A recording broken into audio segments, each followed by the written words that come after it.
오늘 우리에게 주신 하나님의 말씀을 봉독합니다. 로마서 1장 18절부터 25절까지 말씀을 제가 봉독합니다. 하나님의 진노가 불의로 진리를 막는 사람들의 모든 경건하지 않음과 불의에 대하여 하늘로부터 나타나나니 이는 하나님을 알만한 것이 그들 속에 보임이라. 하나님께서 이를 그들에게 보이셨느니라. 창세로부터 그의 보이지 아니하는 것들 곧 그의 영원하신 능력과 신성이 그가 만드신 만물에 분명히 보여 알려졌나니 그러므로 그들이 핑계하지 못할지니라. 하나님을 알되 하나님을 영화롭게도 아니하며 감사하지도 아니하고 오히려 그 생각이 허망하여지며 미련한 마음이 어두워졌나니 스스로 지혜 있다 하나 어리석게 되어 썩어지지 아니하는 하나님의 영광을 썩어질 사람과 새와 짐승과 기어다니는 동물 모양의 우상으로 바꾸었느니라. 그러므로 하나님께서 그들을 마음의 정욕대로 더러움에 내버려 두사 그들의 몸을 서로 욕되게 하게 하셨으니 25절 말씀 다 같이 합독합니다. 이는 그들이 하나님의 진리를 거짓 것으로 바꾸어 피조물을 조물주보다 더 경배하고 섬김이라. 주는 곧 영원히 찬송할 이시로다. 아멘. 하나님의 말씀입니다. 오늘도 하나님의 말씀에 은혜 받으시고 또 새 힘을 얻으시고 한 주간 승리하시기를 주의 이름으로 축복합니다. 아멘. 여러분, 한 부부가 있어요. 부부가 침대에 누워서 잠을 자는데 남편이 아내를 옆에 두고 다른 여자를 생각하고 있습니다. 죄입니까? 아닙니까? 잘 모르시겠어요? 죄입니까? 아닙니까? 만약 배우자 외에 다른 사람과 불륜의 관계를 맺으면 이것은 드러난 윤리적인 죄입니다. 그런데 드러나지 않은 죄가 있습니다. 그것은 생각으로 짓는 죄입니다. 옆에 있는 아내가 몰라요. 그런데 누가 합니까? 하나님이 아세요. 그리고 또 누가 알아요? 내가 안다는 겁니다. 여러분, 죄에도 두 가지가 있어요. 실질적으로 드러난 윤리적인 죄, 도덕적인 죄가 있고요. 드러나지는 않았어요. 드러나지 않은 속으로 지은 죄가 있다는 겁니다. 자, 그래서 오늘 본문의 말씀 18절 다시 한번 보시겠어요? 우리 다 같이 읽겠습니다. 시작. 하나님의 진노가 불의로 진리를 막는 사람들의 모든 아멘. 자, 여기에서도 두 가지 죄가 있다는 것을 말하고 있습니다. 하나는 뭐냐면 경건하지 않음이에요.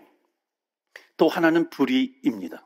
그러니까 경건하지 않다라고 하는 것은 영적인 죄를 말하는 것이고 불의라고 하는 것은 윤리적인 도덕적인 죄를 말합니다. 그러니까 하나님의 진노가 영적인 죄를 지을 때 나타나요. 또한 도덕적이고 윤리적인 죄를 지을 때 나타난다는 겁니다. 자, 그렇다면 오늘 성경을 우리가 읽으면서 이제 영적인 죄가 도대체 무엇을 말하는 건지 한번 살펴보는데 성경이 말해주고 있습니다. 19절, 20절 말씀 보시겠어요? 이는 하나님을 알만한 것이 그들 속에 보임이라. 하나님께서 이를 그들에게 보이셨느니라. 자, 20절 말씀 중요한데요. 우리 다 같이 읽겠습니다. 시작. 창세로부터 그의 보이지 아니하는 것들 곧 그의 영원하신 능력과 신성이 그가 만드신 만물에 분명히 보여 알려졌나니 그러므로 그들이 핑계하지 못할지니라. 아멘. 로마서 말씀은 특별히 앞부분 참 중요합니다. 그래서 웬만하면 중요한 구절을 좀 같이 읽으려고 해요. 19절, 20절 말씀 보시면은 이런 말씀입니다. 아무도 가르쳐주지 않았지만 하나님을 알 수 있도록 하나님께서 우리 인간을 창조하셨다는 겁니다. 자, 그래서 오늘 첫 번째로 우리에게 주시는 메시지가 있어요. 우리 다 같이 읽겠습니다. 시작. 하나님은 사람이 하나님을 알도록 창조하셨다. 그러니까 한 사람이 한 평생을 살면서 하나님을 느낄 수 있도록, 정말 하나님이 살아계시는구나, 살아계신 하나님을 알 수 있도록 창조하셨다는 겁니다. 자, 이것이 영적인 죄를 설명하기 위한 첫 번째 메시지입니다. 천만에요. 저는 하나님 몰라요. 그렇게 얘기한다 할지라도 하나님께서 말씀하시는 것이 뭐냐면은 내가 교회를 다니지 않아요. 내가 하나님을 믿지 않아요. 그래도 하나님께서 하시는 말씀은 뭐냐면 하나님을 알 수 있도록 창조하셨다는 겁니다. 거기 20절에 보면 이 자연을 통해서도 만물에, 그가 만드신 만물에 하나님의 능력, 하나님의 신성을 알 수 있도록 그렇게 창조하셨다는 겁니다. 여러분, 성경 시편 8편을 한번 보실까요? 아주 아름다운 말씀이 있어요. 1절에 보면 여호와 우리 주여, 주의 이름이 온 땅에 어찌 그리 아름다운지요. 우리가 찬양으로도 만들어서 부르잖아요. 3절 보시면 주의 손가락으로 만드신 주의 하늘과 주께서 베풀어 두신 그 달과 별들을 내가 보오니. 사람이 무엇이간데 주께서 그를 생각하시며 인자가 무엇이간데 주께서 그를 돌보시나이까. 여러분, 그렇지 않습니까? 이 세계에서 정말 가장 아름답다고 하는 이 밴쿠버 바닷가 가보시면은요, 그 밴쿠버의 바닷가에서 이렇게 해지는 그 석양을 보면 너무나도 아름답잖아요. 혼자 보기가 너무나도 아까워요. 여러분, 하늘을 보세요. 달이 있어요. 또는 별이 있어요. 너무나도 아름답습니다.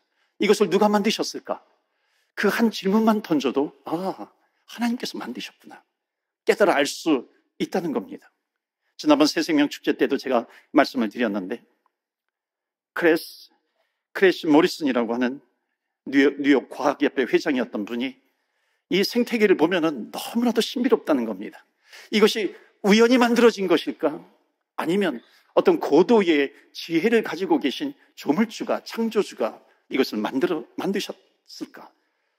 조물주가 만드셨다라고 고백하는 것이 과학적으로서 양심적인 고백이라고 하는 겁니다. 여러분, 미국의 무디 연구소가 있어요. 한 달에 한 번씩 나오는 잡지가 있습니다. 거기에 렌 러스트라고 하는 그 과학자가 한 번은 그 잡지에 어떤 글을 실었냐면, 다윈과 진화론을 얘기한 다윈과 그 다음에 유전법칙을 얘기한 멘델을 비교했어요. 여러분, 이 멘델의 유전법칙은 법칙입니다. 과학적으로 좀 인정이 된 거예요. 그런데 진화론이라고 하는 것은 론이에요. 가설이라고 하는 겁니다. 그런데 하나님께서 사람의 마음속에 하나님을 알 수 있도록 하나님께서 창조를 하셨는데, 그 마음에 하나님을 두기를 싫어하기 때문에 이런 것에 관심을 갖는다는 겁니다. 지금은 대부분의 과학자들이 진화론을 믿지 않는다는 겁니다. 자, 그런데 이 과학자가 무엇을 얘기했냐면요, 이런 얘기를 합니다. 진화론과 이 유전법칙을 비교를 하면서, 그러니까 진화론이라고 하는 것은 하나님의 창조에 좀 반하는 그런 이야기죠. 멘델의 유전법칙은 하나님의 창조를 드러냅니다. 그 영광을 드러내요. 근데 이제 비교를 하면서 글을 썼는데, 이것은 어떤 내용이냐면, 한 종에서 다른 종으로 바뀔 수 있는 그 과학의 원리는 불가능하다라고 하는 겁니다. 그러면서 이 사람이 무슨 얘기를 하냐면은 사탕무를 얘기합니다. 그러니까 사탕무가 있어요. 사탕무라고 하는 농작물이 있어요. 그러니까 사탕무에서는 설탕을 추출해 냅니다. 그런데 75년 동안 아주 그 우량 품종, 설탕의 함유량이 높은 품종을 가지고서 계속해서 접붙인 거예요. 또 설탕의 함유량이 높으면 접붙이고 75년 동안 실험을 했는데, 일반적인 사탕무의 설탕 함유량은 6% 정도 된다 그래요.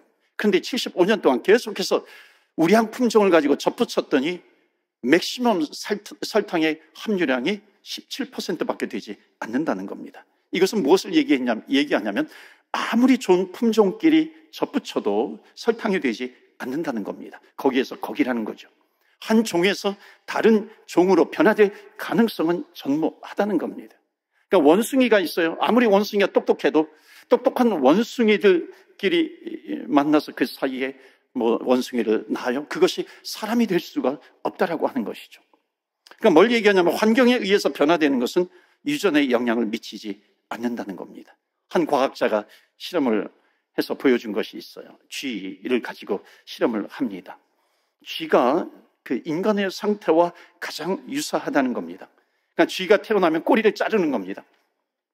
꼬리를 자르고 또 암컷, 수컷 어떻게 해서 새끼가 태어나면 다 꼬리를 자르는 겁니다.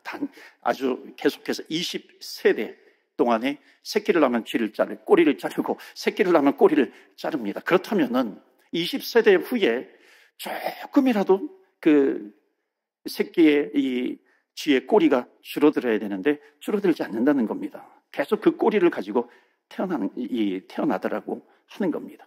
과학자들이 증명하는 수없이 많은 예들이 있습니다. 그러니까 분명한 것이 뭐냐면은 아무리 이 세상에 평범한 사람이라 할지라도, 그러니까 하나님에 대해서 전혀 들어보지 못한 사람이라 할지라도 하나님을 알 수 있는 것을 그 마음속에 두셨다는 겁니다. 어떤 초월적인 존재가 있을 거라고 하는 생각을 갖게 하셨다는 거죠. 내 마음의 소원을 빌 수 있는 절대자를 알게 하셨다라고 하는 겁니다. 여러분 UFO 알죠?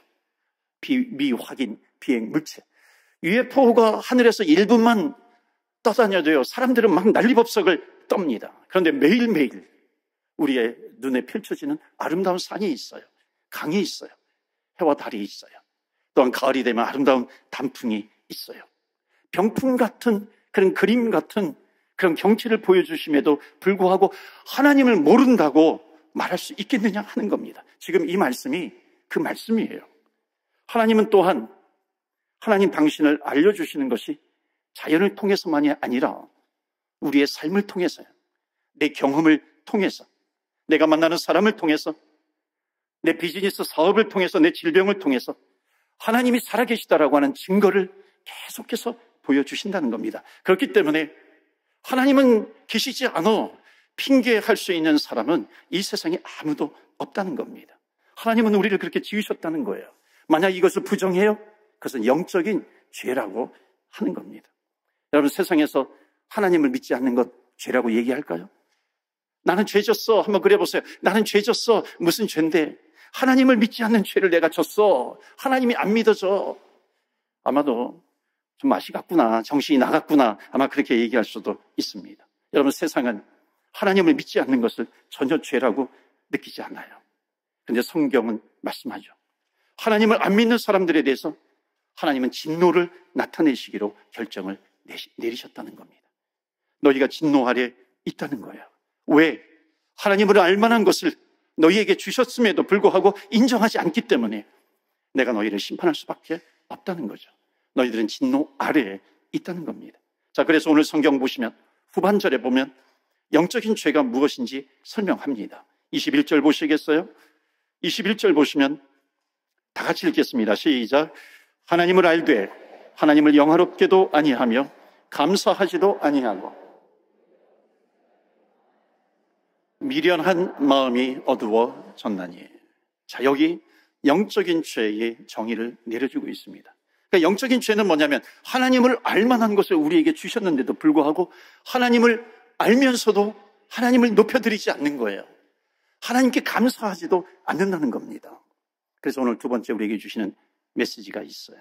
우리 두 번째 메시지 다 같이 읽겠습니다. 시작.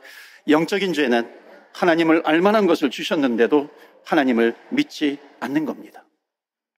하나님께서 만드신 그 만물을, 창조하신 그 만물을 통해서 하나님을 볼 수 있는데도 불구하고 하나님을 믿지 않는 겁니다. 이것을 뭐라고 얘기해요? 영적인 죄라고 얘기합니다. 하나님께서 아름다운 자연을 창조해 주셔서 그것을 누릴 수 있도록 하나님께서 창조해 주셨는데 그 하나님을 모른다라고 하는 겁니다. 여러분 영적인 죄에 대해서 제가 좀 더 설명을 좀 드려볼게요. 여러분 자녀가 나오면 자녀를 낳았어요. 자녀에게 병이 생기면 누가 가장 마음이 아플까요? 엄마가 아파요? 또는 아빠가 아픕니까? 부모가 아프죠. 부모가 다 아픕니다. 그런데 자녀가 병 중에 있는 자녀가 가장 부모님을 속상하게 하는 병이 뭔지 아세요? 속 타는 병이 있어요. 애간장을 태우는 병이 있어요.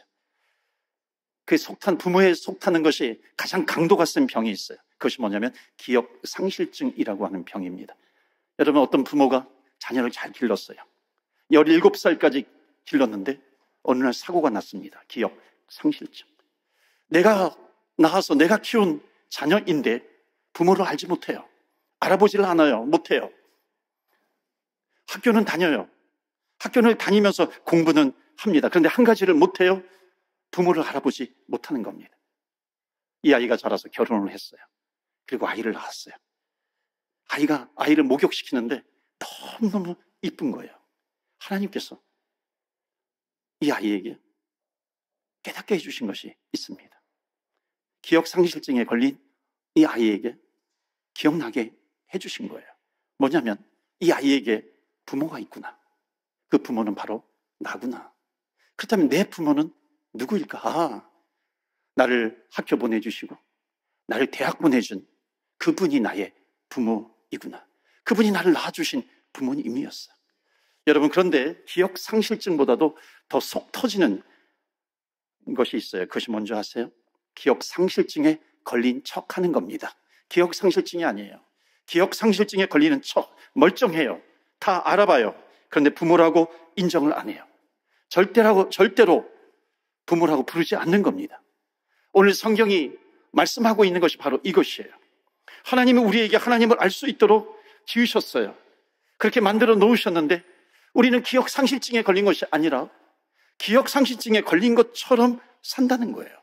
이것을 성경은 뭐라고 얘기하냐면 너희들은 심판받아 마땅하다는 겁니다. 그것은 심판받아 마땅한 죄라는 거예요. 착한 일을 했든지 안 했든지 상관이 없다는 겁니다. 하나님을 알아보지 못하는 것은 영적인 죄이기 때문에 그래서 너는 진노 아래에 있다, 그렇게 말씀합니다. 너는 심판받을 수밖에 없어. 너는 죽을 수밖에 없다는 겁니다. 여러분, 이 영적인 죄로 인해서 파생되는 죄들이 있어요. 이 영적인 죄로 인해서 쏟아져 나오는 그런 죄들이 있습니다. 여러분, 24절, 25절 말씀 보실까요? 24절, 25절 말씀 보시면 24절에 그러므로 하나님께서 그들을 마음의 정욕대로 더러움에 내버려 두사 그들의 몸을 서로 욕되게 하게 하셨다. 25절 보실까요? 이는 그들이 하나님의 진리를 거짓 것으로 바꾸어 피조물을 조물주보다 더 경배하고 섬김이라. 이게 영적인 죄죠. 주는 곧 영원히 찬송할 이시로다. 아멘. 그러니까 주님을 찬송하고 주님께 예배해야 되는데 피조물을 조물주 하나님보다도 더 경배해요. 예배를 드려요. 영적인 죄를 짓고 있다는 겁니다. 자, 오늘 성경이 말씀하고 있는 것은 뭐냐면 우리가 죄인지도 몰랐는데 그것이 얼마나 큰 죄인지 우리에게 가르쳐 주는 것입니다. 영적인 결과물들이 막 쏟아져 나와요. 그게 26절부터 30절까지 나옵니다. 26절에 보면 26절, 27절에 이 때문에 하나님께서 그들을 부끄러운 욕심에 내버려 두셨으니 곧 그들의 여자들도 순리대로 쓸 것을 바꾸어 영리로 쓰며 그와 같이 남자들도 순리대로 여자 쓰기를 버리고 서로 향하여 음욕이 불릴 듯하며 남자가 남자와 더불어 부끄러운 일을 행하여 그들의 그릇 때문에 상당한 보응을 그들 자신이 받았느니라. 동성애의 죄가 나타난다는 겁니다. 열매로, 결과로. 28절, 29절, 30절 보시겠어요? 또한 그들이 마음에 하나님 두기를 싫어하며, 마음에 하나님 두기를 싫어하며 영적인 죄죠. 그래서 어떻게 됩니까? 하나님께서 그들을 그 상한 마음대로 내버려 두사 합당하지 못한 일을 하게 하셨으니, 우리 29절, 30절, 두 구절 다 같이 읽습니다. 시작. 곧 모든 불의, 추악, 탐욕, 악의가 가득한 자요, 시기, 살인, 분쟁, 사기, 악독이 가득한 자요, 수근수근하는 자요, 비방하는 자요, 하나님께서 미워하시는 자요, 능욕하는 자요, 교만한 자요, 자랑하는 자요, 악을 도모하는 자요, 부모를 거역하는 자요. 31절에 우매한 자, 배역한 자, 무정한 자요, 무자비한 자라. 이러한 죄들이 계속해서 나온다는 겁니다. 그러니까 정리해보면 이거죠. 영적인 죄를 지은 인간에게 나타나는 그 현상이 무엇인가라고 하는 겁니다. 하나님을 떠난 사람들, 하나님을 알만한 것을 우리 속에 두셨음에도 불구하고 하나님을 싫어하는 그런 영적인 범죄를 지은 사람, 그런 사람들에게 나타나는 현상이 무엇인가 라고 하는 겁니다. 여러분, 이거예요. False life. False life. 여러분, 그 삶에 잘못된 타락의 그 life는 false worship이에요. 잘못된 worship, 잘못된 예배에서 나타난다는 겁니다. 하나님을 예배해야 되는데 다른 것을 예배하고 있다는 겁니다. 이 영적인 죄에서 도덕적인 타락들이 나오는 거죠. 가인과 아벨의 이야기를 많이 아실 겁니다. 여러분, 가인이 형제 아벨을 쳐서 죽여요. 여러분, 윤리적인 죄를 지었어요. 그런데 그 윤리적인 죄가 먼저가 아니죠. 하나님 앞에 올바로 예배를 드리지 않는 그 영적인 죄로 인해서 자기 형제를 돌로 쳐서 죽이는 이 도덕적인 타락, 윤리적인 타락이 온다는 것입니다. 여러분, 이것을 거꾸로 말하면 하나님을 바르게 예배하면 도덕적인 거룩이 온다는 것입니다. 정결한 삶이 찾아온다는 것이죠. 그렇기 때문에 하나님은 하나님을 만날 수 있도록 우리들에게 계속해서 만들어주신 것이 있어요. 에덴 동산을 만들어주셨죠. 하나님을 알 수 있도록. 타락한 인간, 하나님께서 성막을 만들어주셨어요. 그곳에서 내가 너를 만나주겠다. 그 다음에 하나님께서 너희 마음이 거룩한 성전이다. 하나님께서 우리의 마음속에서 하나님을 만날 수 있도록 해주셨어요. 하나님을 알 수 있는 것들을 우리에게 주셨어요. 너희는 너희가 하나님의 성전인 것을 너희가 알지 못하느냐. 그런데 하나님을 우리 마음속에 두어야 할 인간들이요, 자꾸만 하나님을 두지 않아요. 다른 것을 두기 때문에 그것을 뭐라고 얘기하냐면 영적인 죄라고 이야기를 합니다. 결국 이 영적인 죄는 도덕적인 타락을 가져오게 된다는 것입니다. 그래서 이제 사람들이 어떤 생각을 하게 되냐면 오늘 1장의 제일 마지막 절 보세요. 32절입니다. 다 같이 읽겠어요. 시작. 그들이 이 같은 일을 행하는 자를 하나님께서 정하심을 알고도 이를 행하는 자들을 옳다 하느니라. 아멘. 사람들이 하나님을 마음에 두지 않고 죄를 지으면서 마침내 어떤 생각을 하냐면 사람들이 지은 죄에 대해서 괜찮아요. 옳아, 그 옳다, 이런 자리에까지 나간다는 겁니다. 여러분이 32절을 통해서 던지는 질문이 있어요. 과연 이런 인간들에게 소망이 있느냐 하는 겁니다. 하나님을 안 믿는 죄를 지으면서도 괜찮아, 우리는 괜찮을 거야, 걱정하지 마, 이런 인간에게 소망이 있느냐 하는 겁니다. 이런 인간에게 스스로 구원할 수 있는 능력이 그 인간에게 있느냐라고 하는 겁니다. 그래서 성경이 이 세상을 진단해요. 성경이 이 인간을 진단합니다. 진단한 결과가 뭐냐면 절망이라는 거예요. 인간이 어떻게 되는 거예요? 죄에 대해서 무감각하게 해지게 되는 겁니다. 그래서 어떻게 되냐면 인간은 다른 것을 만들어요. 이게 정서적인 조정이라고 하는 것이 있어요. 죄인의 그 심리 가운데. 여러분 이거 아세요? 내가 혼자 죄를 지으면요 불안하지만 우리가 다 함께 죄를 지면요 굉장히 편안한 거 아세요? 함께 죄를 지면 편안하죠. 나 혼자 숙제를 안 했어요? 그럼 불안해요. 내가 매 맞으면 어떻게 하나, 매 맞으면 어떻게 하나. 근데 다 같이 숙제를 안 하면요 아주 편안한 거 아세요? 하나님이 선생님이 우리를 때리시겠어? 때려도 나 혼자 맞는 건 아닌데 다 같이 맞는 건데 죄인끼리 있으면요 평안함을 느낍니다. 그런데 여러분 아세요? 사실과 감정은 다른 겁니다. 우리가 속고 있는 거예요. 우리는 여기에서 벗어나야 됩니다. 참된 회개라고 하는 것은 잘못된 감정에서 탈출하는 거예요. 참된 회개는 잘못된 감정에서 벗어나는 겁니다. 내가 이렇게 살아서 좋은가? 그 자리에서 벗어나는 거예요. 여러분 영화 중에 좀 나이가 좀 드신 분들은 아실 겁니다. 그 영화들 가운데 감옥에서 탈출하는 영화가 있잖아요. 70년대 유명했던 영화가 있습니다. 빠삐용이죠. 그리고 30년 지난 다음에 쇼생크 탈출 1999년에 나왔나요?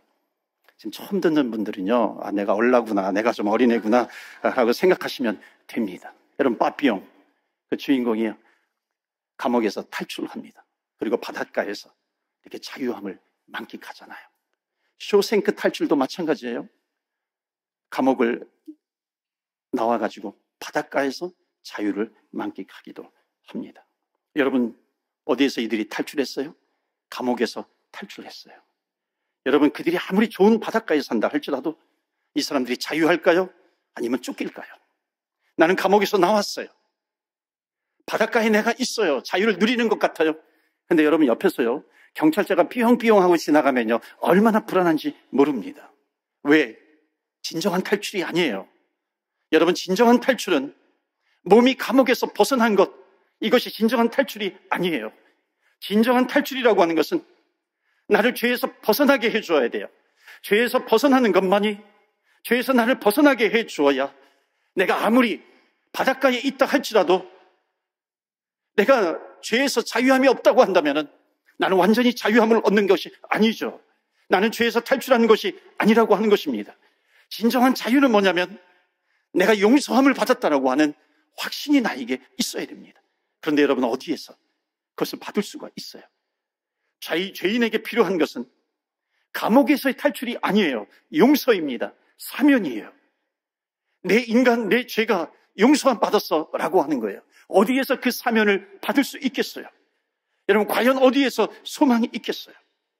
오늘 마지막으로 나누고 싶은 것이 있습니다. 문제는 뭐냐면 이 죄를 어떻게 해결하느냐 하는 문제예요. 여러분, 죄진 사람들을 불러서 형벌을 내린다고 해가지고 그 죄가 해결이 될까요? 가늠한 여자를 돌로 쳐서 죽인다고 해서 여러분, 그 마음속에 있는 그 가늠의 죄까지 해결이 된 겁니까? 죽여서 해결이 되지 않잖아요. 문제는 뭐냐면 이 인간의 죄의 뿌리를 누가 뽑을 수 있겠느냐라고 하는 겁니다. 우리 인간의 죄를 누가 사면해 주시고 인간의 죄를 누가 용서해 줄 수 있겠느냐라고 하는 거예요. 이 인간의 죄를 누가 정결케 해줄 수 있겠느냐라고 하는 문제입니다. 더 나아가서 나만이 알고 있는 죄, 이것을 누가 용서해 주실 수 있겠느냐라고 하는 겁니다. 여러분, 사람의 마음을 정결하게 하는 것, 이 세상에 과연 있기나 한 건가요? 그러니까 로마서가 지금 얘기하려고 하는 것이 뭐냐면 도대체 이 세상에서 인간의 죄의 뿌리를 뽑아내고 용서해 줄 수 있는 그것이 이 세상에 있기나 한 것인가? 없다는 거예요, 답은. 그래서 인간을 진단을 하니 결과는 절망이라는 겁니다. 그런데 사랑하는 성도 여러분, 반전이 일어나요. 인간을 바라보면, 세상을 바라보면 절망이지만 하나님을 바라보게 되면 절망이 아니라 소망이라고 하는 것을 믿으시기를 주의 이름으로 축원합니다. 아멘. 그래서 마지막 세 번째 메시지예요. 우리 다 같이 읽겠습니다. 시작. 인간에게는 절망이 있지만 하나님께는 소망이 있습니다. 아멘. 믿으십니까? 아멘. 여러분, 이것이 성경의 주제예요. 죄에 대해서는 심판밖에 없지만 십자가 앞에 가면은 용서함이 있는 겁니다. 여러분, 이것이 기독교의 핵심이에요. 말씀을 마칩니다. 두 사형수가 있었어요. 사형받을 날짜가 정해졌습니다. 그런데 사형당하기 바로 직전에 두 통의 편지가 왔어요. 그 두 사형수에게 전달이 된 겁니다. 한 사형수가 그 편지를 읽어보니까 사형유보라고 하는 레터예요. 아직 당신의 죄가 진상이 다 밝혀지지 않았기 때문에 좀 더 조사한 다음에 사형을 하겠다. 두 번째 사형수에게 온 편지는 사형 사면입니다. 내 사형이 사면이 됐대요. 여러분, 사형 유보를 받은 사형수가 더 기쁠까요? 사형 사면을 받은 사형수가 더 기쁠까요? 사형 사면을 받은 사람이죠. 그런데 사형을 사면받게 된 이유가 있대요. 그 이유가 뭐냐면 그 이유를 설명해 주는데, 당신의 아버지가, 당신은 죽어 마땅한 죄인이지만 당신의 아버지가 오늘 당신이 보지 않는 자리에서 당신 대신 죽게 되었다라고 하는 겁니다. 여러분, 용서라고 하는 것은요, 감정이 아니에요. 사실입니다. 팩트예요. 당신의 아버지가 당신을 대신해서 죽기로 결정했기 때문에 당신은 사형이 사면됐다라고 하는 겁니다. 여러분, 아버지가 나를 대신해서 죽었어요. 여러분, 이게 복음입니까? 굿뉴스예요. 만약 이것을 복음이라고 생각한다면 그 아들은 나쁜 아들이죠. 후레 자식이죠. 여러분, 복음이 왜 복음인 줄 아십니까? 복음은 완전한 복음이에요. 복음이라고 하는 것은 예수님께서 우리의 죄를 지시고 십자가에 죽으셨어요. 예수님께서 그냥 죽으심으로 끝난다고 한다면 이것은 복음이 아니죠. 예수님은 죽은 자 가운데서 부활의 능력으로 다시 살아나게 되셨다라고 하는 겁니다. 예수님이 하나님의 아들이라고 하는 것을 부활의 능력으로 이 세상에서 보여주신 겁니다. 그를 살리셨기 때문에 복음이 된 것이죠. 여러분, 우리가 기쁜 것이 내가 살아나고 예수님이 죽으셨다면 여러분, 이것이 복음이 될 수 있습니까? 대가를 다 지불하시고 죽으셨는데 하나님께서 그를 죽음 가운데서 죽음의 권세를 이기시고 다시 부활시켜 주신 것입니다. 부활의 능력으로 다시 세워주셨어요. 만유의 주로 하나님께서 그를 다시 살려주신 겁니다. 이게 복음인 것이죠. 그분 앞에 우리가 선택할 수 있는 것은 무릎을 꿇고 예수님을 믿는 거예요. 주님을 믿는 것밖에 없다는 겁니다. 그분 앞에 우리가 할 수 있는 것은 뭐냐면, 주님 감사합니다. 제가 주님을 믿겠습니다 하는 거예요. 이것밖에 없다는 거죠. 사랑하는 성도 여러분, 우리에게 왜 소망이 있는가요? 그 이유를 여러분 아십니까? 성경을 읽으면서요, 왜 복음이 소망인가? 하나님께서는 딱 한 말씀을 하기를 원하세요. 그것은 뭐냐면, 아직도 내가 너를 기다린다. 하나님께서는 아직도 우리를 기다리고 계신다 그래요. 혹시 이 가운데 아직 내가 하나님을 모르겠어, 하나님을 알만한 것을 나에게 두셨다 그랬는데 아직 내가 하나님을 모르겠어, 혹시 그런 분이 단 한 분이라도 계신다면 오늘은 바로 여러분을 위한 예배가 될 수 있습니다. 오늘 성경은 말씀하고 있어요. 아직도 내가 너를 기다리고 있단다. I'm still waiting for you. 내가 너를 기다리고 있어. 왜? 죄로부터 자유함을 얻으라고, 영적인 죄에서 자유함을 입으라고 주님께서 말씀하십니다. 마지막 로마서 5장 8절 9절 말씀을 보겠어요. 8절 9절 말씀 우리 다 같이 읽을까요? 시작. 우리가 아직 죄인 되었을 때에 그리스도께서 우리를 위하여 죽으심으로 하나님께서 우리에 대한 자기의 사랑을 확증하셨느니라. 그러면 이제 우리가 그의 피로 말미암아 의롭다 하심을 받았으니 더 그로 말미암아 진노하심에서 구원을 받을 것이니. 아멘. 십자가의 보혈 때문에 내 의로는 구원받을 수 없지만 하나님의 의로 나를 덮어주셔서 우리의 진노와 심판에서 우리를 건져주신 겁니다. 이 축복을 누리시는 저와 여러분 다 되시기를 주 예수 그리스도 이름으로 축원합니다. 아멘. 하나님을 알만한 것을 우리에게 주셨음에도 혹시 내가 하나님을 안 믿는 것이 전혀 죄인 줄 몰랐습니다. 혹시 그런 분 계십니까? 내가 도덕적인 죄, 윤리적인 죄를 많이 따졌지만은 하나님을 모르는 것이 심각한 죄라고 하는 것을 모르고 사신 분이 계십니까? 몰랐다는 것은 아직 믿음 안에 들어오지 못했다는 겁니다. 하나님 말씀하시죠. 영적인 죄처럼 중요한 죄가 없다는 겁니다. 너희는 진노를 당할 것이다, 심판이라 말씀하십니다. 이 말씀을 하시는 이유는 우리를 진노하기 위해서, 심판하시기 위해서 말씀하시는 것이 아니라 구원의 길이 있다는 것을 보여주시는 겁니다. 복음의 능력이라고 하는 것을 말씀하세요. 십자가의 용서가 있다는 것을 우리로 하여금 믿게 하시려고 하는 그 목적이 있는 겁니다. 여러분, 내가 나를 돌아보니까 하나님을 믿지 못하고 내가 살아왔어요. 그런 분 계십니까? 오늘 그런 분을 주님 앞에 초대하기를 원합니다. 내가 지금까지 잘못 살아왔습니다. 하나님을 알 만한 것이 내 속에 있었는데도 기억 상실증에 걸린 것처럼 행동했습니다. 이것이 하나님을 아프게 하는 것인데 오늘 말씀을 통해서 그것을 내가 깨달았습니다. 이제 하나님을 믿겠습니다. 이제 내가 주님을 나의 구세주와 주님으로 영접합니다. 하나님께서 보내신 예수 그리스도를 내가 이 시간에 믿기로 결정을 합니다. 내가 믿고 싶습니다. 그런 분이 계시다면 여러분 믿음의 결단을 한번 해보세요. 예수님을 나의 참된 구세주와 주님으로 믿겠습니다. 영접하겠습니다. 그런 분이 계시다면 단 한 분이라도요, 여러분 오른손을 조용히 가슴에 한번 대보세요. 오늘 내가 예수님을 믿겠습니다. 다 눈 감으시고요, 우리 함께 기도해 주시면 좋겠습니다. 예. 또한 그런 분 계세요. 내가 하나님을 믿는다고 하면서 내가 하나님을 거부해 왔어요. 오늘 내가 회개합니다. 그런 분 계시다면 여러분의 오른손을 조용히 또 가슴에 한번 대보세요. 또 그런 분 계세요. 내가 믿음으로 구원받았지만 하나님의 사랑을 깨달았으면서도 하나님의 사랑을 전하지 못한 것을 회개합니다. 하나님의 사랑을 전하며 살아가겠습니다. 결단합니다. 그런 분들 손을 가슴에 얹으셔서 결단하는 시간이 되시기를 바랍니다. 저를 따라서 한마디씩 기도해 주시면 좋겠어요. 우리 오늘 예수님을 영접하기로 결정하신 분, 그분을 위해서 우리 다 같이 한마디씩 따라서 기도해 주시면 좋겠습니다. 하나님 아버지, 오늘 이 시간에 하나님을 믿기로 결단합니다. 하나님을 모르고 하나님을 인정하지 않고 살아왔던 시간들이 하나님 앞에 죄였음을 고백합니다. 하나님 앞에 죄였음을 고백합니다. 나를 불쌍히 여겨주소서.